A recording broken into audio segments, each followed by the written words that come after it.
கருவாடு தொக்கு செய்ய போகிறோங்க. கருவாடு தொக்குக்கு நல்லெண்ணெய் ஊற்றிக்கலாம். ஒரு 200 ml எண்ணெய் ஊற்றிக்கலாம். இதுதான் துண்டு கருவாடு. இதை வச்சு தான் இன்றைக்கி தொக்கு செய்ய போகிறோம். சீரகம், வெந்தயம் போட்டு பொரிய விட்டுக்கலாங்க. பொரிஞ்சோடனே கருவேப்பிலை, சின்ன வெங்காயம் அதை நிறையவே போட்டுக்கோங்க. அதெல்லாம் தொக்கு நல்லாயிருக்கும்.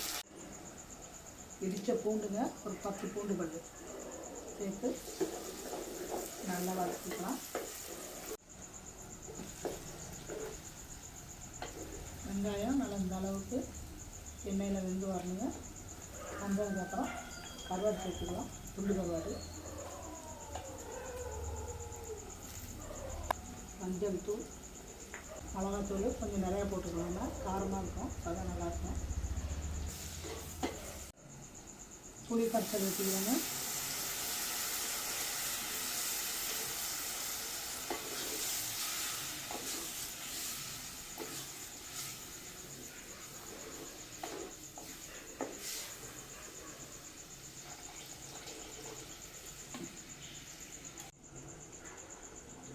உப்பு ஒரு 1.5 ஸ்பூன் சேர்த்துக்கலாங்க. போட்டு நல்லா கிண்டிட்டு நல்லா கொதிஞ்சு வரட்டும்.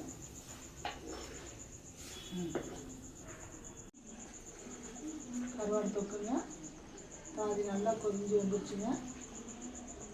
பாருங்க எண்ணெய் பிரிஞ்சு வந்துருச்சு. ஆனால் இன்னும் கொஞ்சம் நல்லா சுண்டி வரணும், கொதிச்சு சுண்டி வரணும். அடுப்பு சுடுவோலே வச்சுக்கிட்டோம்னா நல்லா சுண்டி வந்துடும். ஒரு வாரத்துக்கு கூட வச்சுக்கலாம்.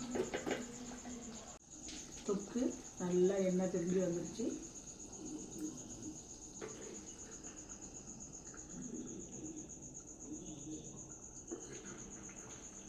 கருவாடு தொக்கு ரெடிங்க.